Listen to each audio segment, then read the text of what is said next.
Hey, what's up grinders? I am Zard and this is Gems of War. Week 8 of Season 0 in PvP, and let me tell you, this is getting old, man. For the third week in a row, the Kingdom and Troop restricted regions are a repeat.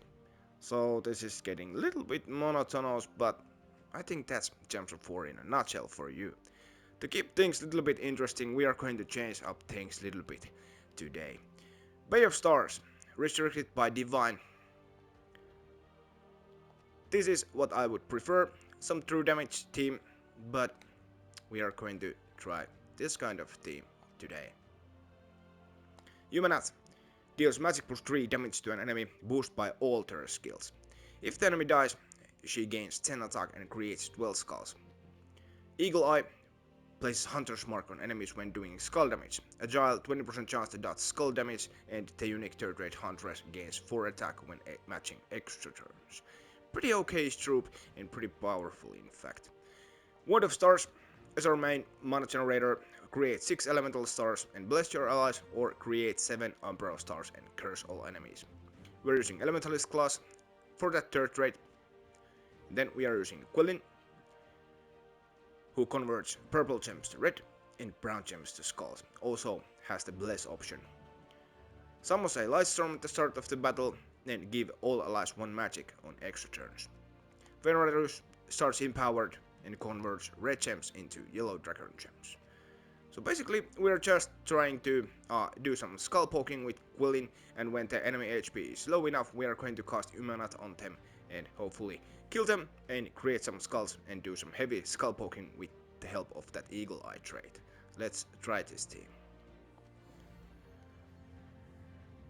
So we are hoping for red to yellow conversion, which we happen to have over there. That's what we are going to do. There we are rocking. Let's take that extra turn first, then do that skull poke. Now, when we are casting our Umanat on over Valkyrie, we are going to kill her and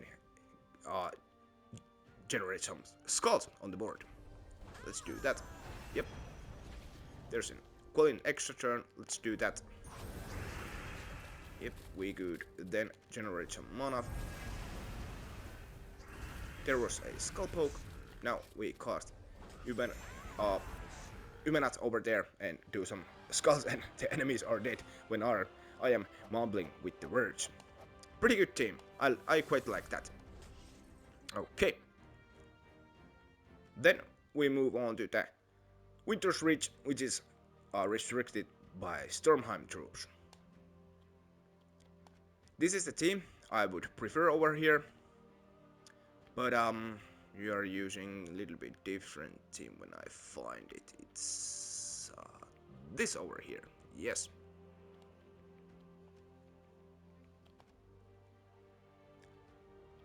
Ginormous Cleaver. This is one of those Kingdom generator weapons that deal magic plus 7 damage to an enemy, boosted by Stormheim allies in this case. Then creates a mix of 6 blue and yellow gems for each Stormheim ally. And as we are using a full Stormheim lineup, we are going to generate a nice bunch of gems on the board to feed our troops. I'm using a Titan class to make our hero a Stormheim troop, so that we are going to get the max amount of gems created when we cast this weapon. And one thing about this weapon, it also has the frozen upgrade that freezes the first enemy. That is going to help a little bit when we possibly mess with our loops, etc. Valkyrie, very good troop, transforms a selected mana color to blue, you gain some souls as well, and she has Water Link that gains bonus blue mana from blue gem matches. Here we are using one of the new Cosmic Dragons, Kumatalas, who deals very heavy AoE damage and then converts 5 blue gems to blue dragon gems, and there's 10% chance for an extra turn boosted by blue gems on the board. Tough scales reduce damage from skulls by 30%, would help if we use this troop up top, but the Cosmic Shield spell reduction 55% is pretty nice. The third trait, Power of the Comet, gives 1 to all skill points to blue allies when matching blue gems. In the last loss we are using Mistralus mainly for that third trait. Enchanted Wind enchants all allies on extra turns. That's very helpful in most cases. But she also has pretty nice spell as well. Deals magic plus 4 splash damage to 1 to 4 random enemies. And then jumbles the board and gains an extra turn as long as she isn't frozen. I suppose we just go and try this team how this fares against the fellow Stormheim enemies. So of course you want to get your Valkyrie going as soon as possible, but getting your hero going is an option as well. Not many blue or yellow. Okay, well that solves everything. Let's do a dragon cast. Then we could convert red gems. What did I do? Oh crap, I cast a weapon. Well that's fine, let's do that. We got some extra turns there. Yeah, I'm hassling over here and this works like a charm. I guess that's a sign of a good team. Maybe. I don't know. Alright. Oh well. Then we move to Aidania, which is restricted by brown troops. For this restriction I would prefer to use this kind of team normally. Borg destroys gems and feeds your true damage dealers over here, but let's try something totally different. So as you know, these Pathfinders were nerfed, and pretty heavily, to say the least. They have an increased mana cost, and now they won't be as reliable when it comes to the looping. Charles Donny over here deals magic plus 4 damage to an enemy, and then creates 2 brown gems, which is boosted by all construct allies and boost ratio is times 2. So as long as we are using a full construct team, in this case, Charles Donny is going to create only 10 brown gems. However, to increase the chances for the loop, we are using Geheron, who conjures a dust storm at the when my turn begins, so pretty much at every turn. Of course, this troop could be stunned, so then that won't work as well, but I don't think these troops are going to deal stun that much to us. This weapon isn't very special in any case, but it has one good upgrade. This frozen upgrade. So as we are trying to loop the best we can with Charles Johnny, sometimes we are going to pass our turn without connecting the extra turns, and the enemy is going to pick all those brown extra turns over the board. For that, this weapon is pretty nice. This is actually one of the, if not only, good weapon that can be used to inflict some freeze. As we are fighting a full brown lineup, as long as we are just going to freeze one of them, they can't get that big of an advantage of the extra or brown extra turns on the board if we miss with Charles Donnies. Let's try if we get this going. So we have to get some yellows or browns for our Charles Donnies. I guess we could start with this and get some. Yep, that worked very well. Now I think we are going to just try our luck how we fare with the loop. 8 brown gems on the board, this isn't going to go well, but let's try. Okay, this is why we have the other troop up as well. Any extra turns? 11, okay, this could work. Yep, okay, let's take that. Now our troops are back up and our weapon is up as well. We are going to totally freeze that top troop. And now you want to deal damage somewhere else except over there, because we are going to kill the frozen troop if we cast over here. So let's start spamming over there. Still not looping very reliable, but maybe if we get some more brown gems, this could start working. Okay, now we are cooking. Okay, now would be a good time to cast the weapon to inflict that freeze over there, and then deal damage over there, and that's a match. Okay, sometimes it works, sometimes it stalls very badly, but well, I would say these Pathfinders are totally dead, but still not very good either. Then we move on to Geheron with red restrictions. For red, I would prefer this Maraji instead Borg destroys some gems, and then we deal some AoE true damage with these troops. let's see how Arboreus would work. We are using Huntmaster Arboreus, who deals magic +4 damage to an enemy and then creates the usual blah blah blah, except those are red gems boosted by dragon allies. We are using dragon troops and we are using dragon hero to get max out of this Arboreus spellcast. Magma Dragon conjures a lava storm when my turn begins. So that is a red and brown dual storm that in theory should help Huntmaster Arboreus looping. But I guess we go just check how this fares. By the way, I'm using Doomed Opus here that deals magic +6, magic +10 scatter damage, +1, +4 per tempering level, and then creates a mix of 6 red gems and skulls for every red enemy, then gives 3 magic to all allies. This weapon can be utilized in the start of the battle, or early stages, let's say that, when there are full lineup of red enemies over here. But once you kill 1 or 2, this weapon is only good for that scatter damage. Those reds and skulls usually don't connect that well. Okay, let's try this thing. We want to get our Arboreus up, and we are going to do this, and then that. And I would really prefer to have my other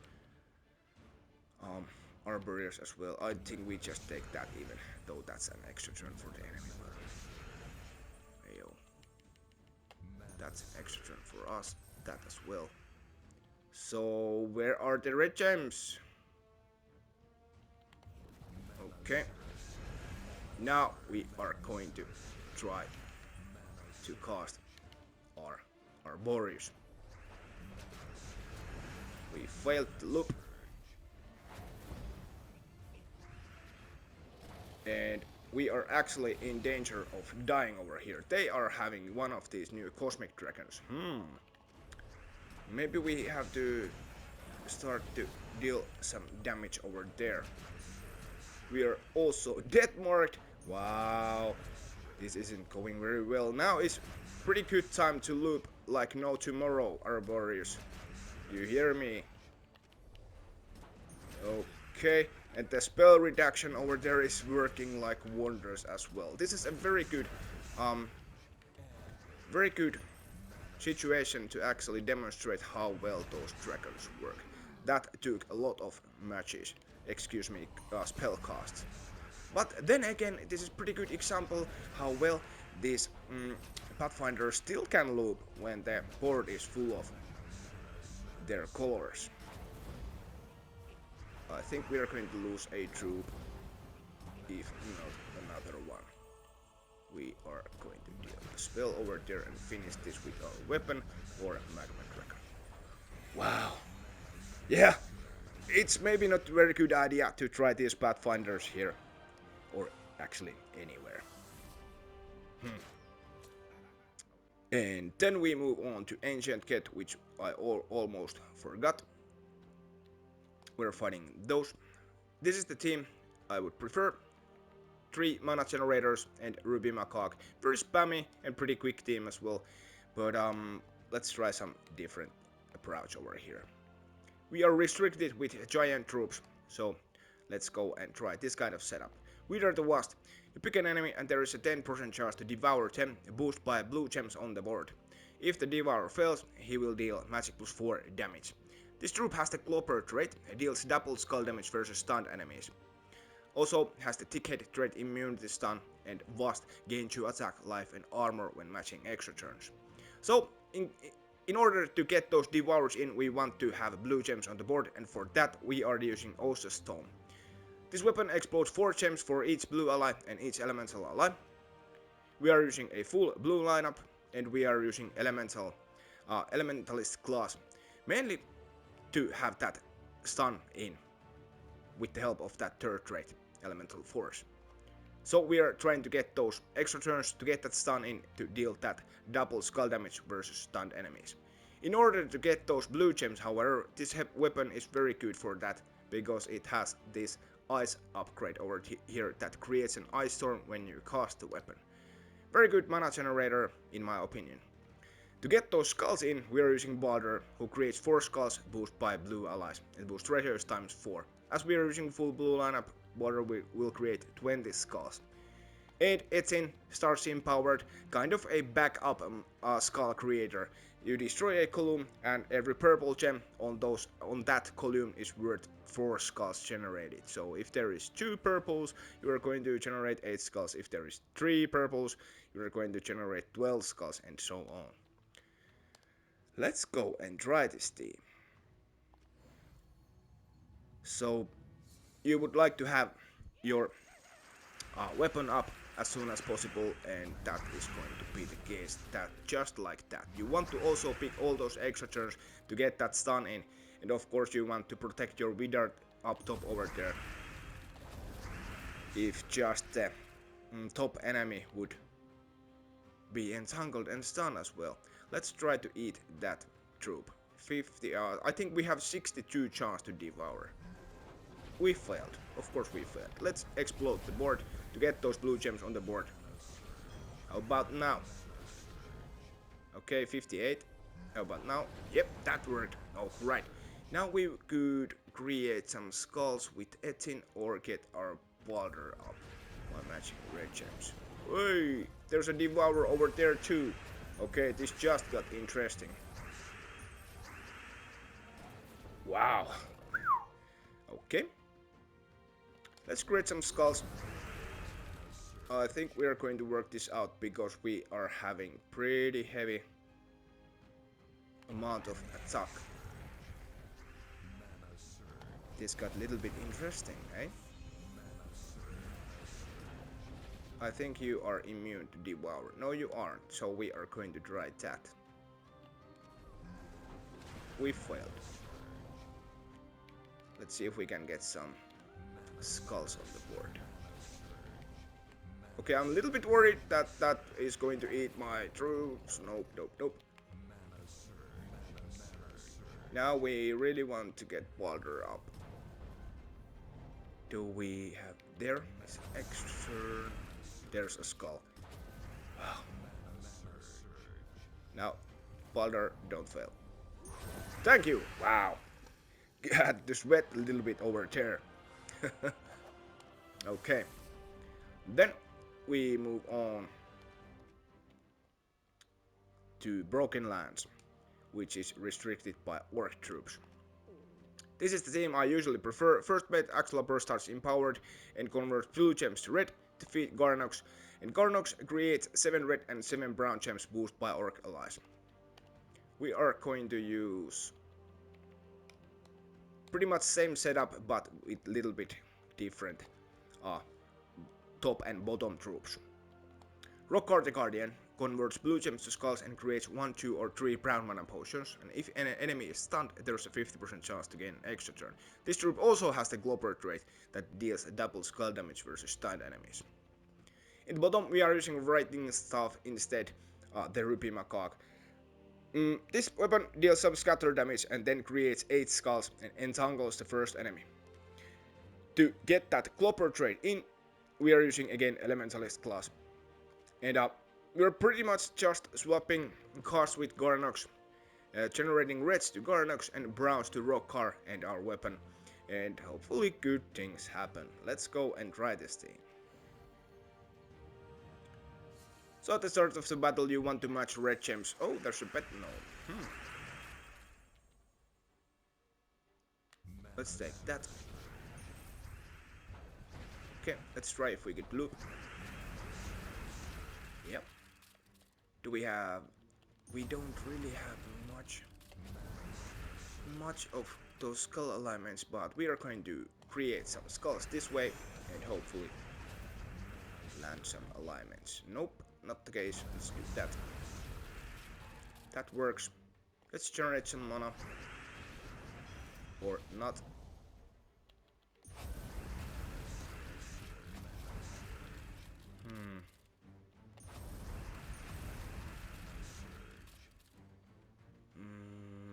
Okay. Let's create skulls. maybe we have alignment now. Still no blue extra turns. There's, woo, finally. Okay. There.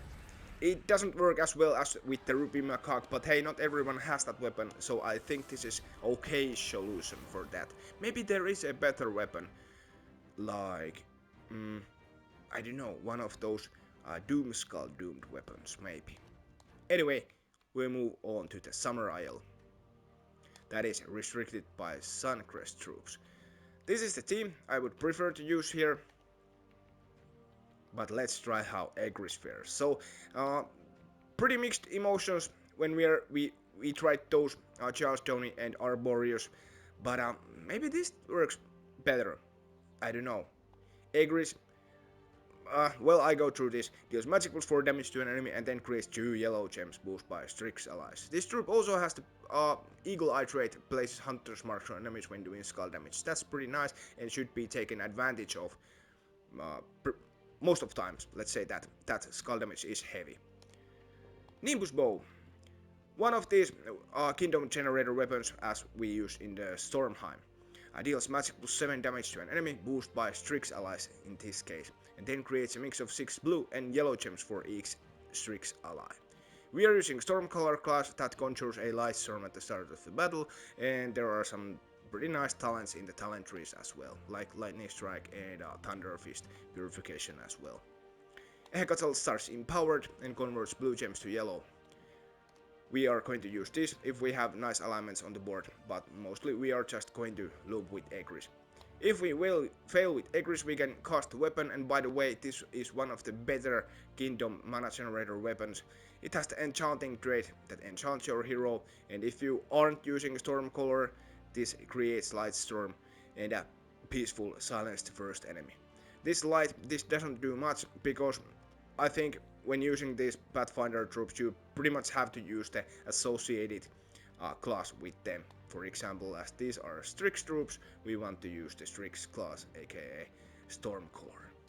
Let's try how Egris fares against his friends, or should I say enemies. We have an extra turn with Hecatl over here. Let's do that. Then we match those extra turns. I think this is going to go a little bit better.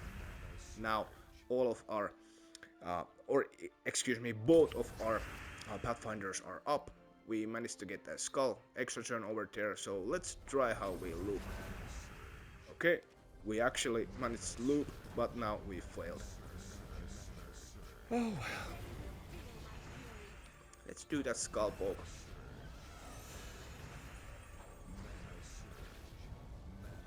I think we are casting our weapon over there. Then we cast a Hecatl.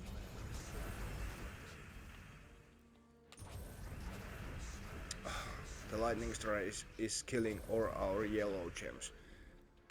But that's fine. This has to be a match. Or not.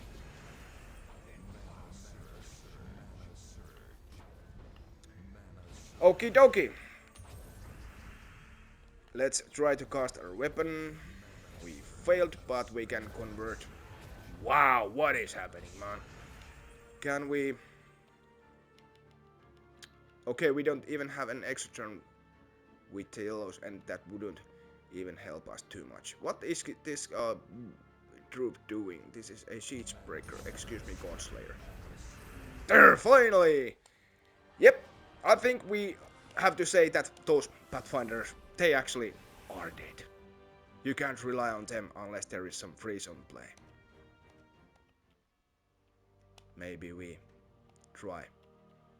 One more time. Let's smash our head on the wall. Rope Dart. Same setup, but with Rope Dart. This weapon eliminates all armor from an enemy and then deals magic plus 3 damage and then pulls them to the first position. Also, the weapon has nice upgrades. It entangles the first enemy and gains an extra turn when cast. That's pretty nice. Let's see if Rope Dart can help this work a little bit better. And of course we are using the Stormcaller class again. Okay, so Uncle Has is doing the testing for you. so that you don't have to. Yellow to blue, no. Do we even have yellow gems there? Yellow to blue, let's do that. Okay.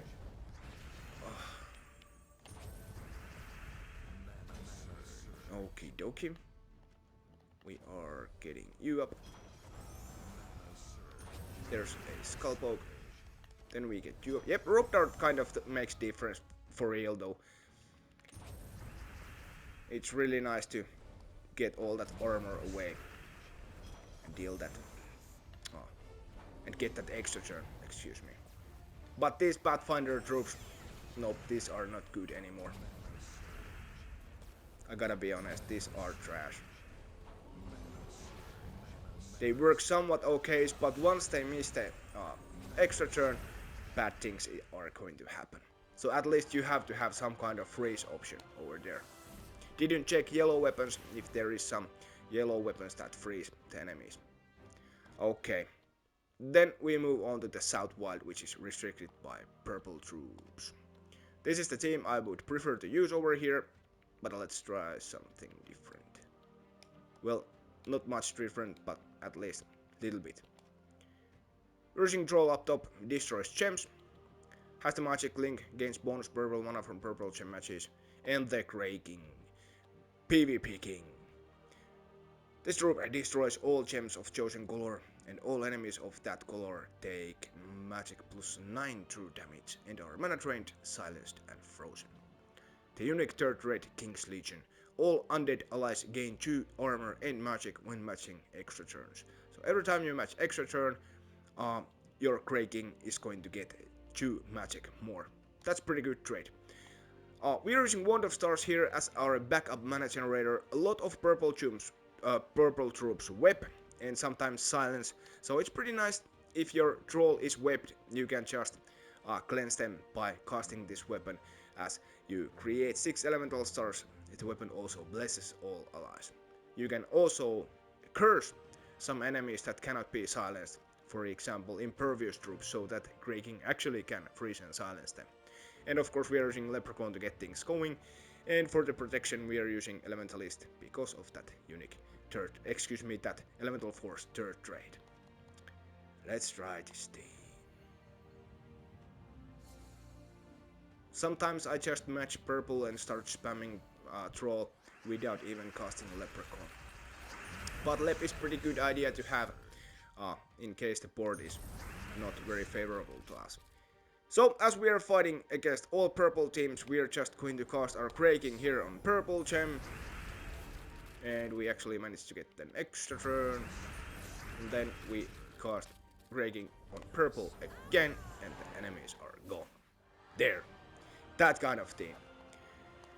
Yeah, it's getting old for real. I really hope we are going to get a new season for this PvP, and quickly. Hey, the usual stuff. Comment, like, subscribe. As of, peace out.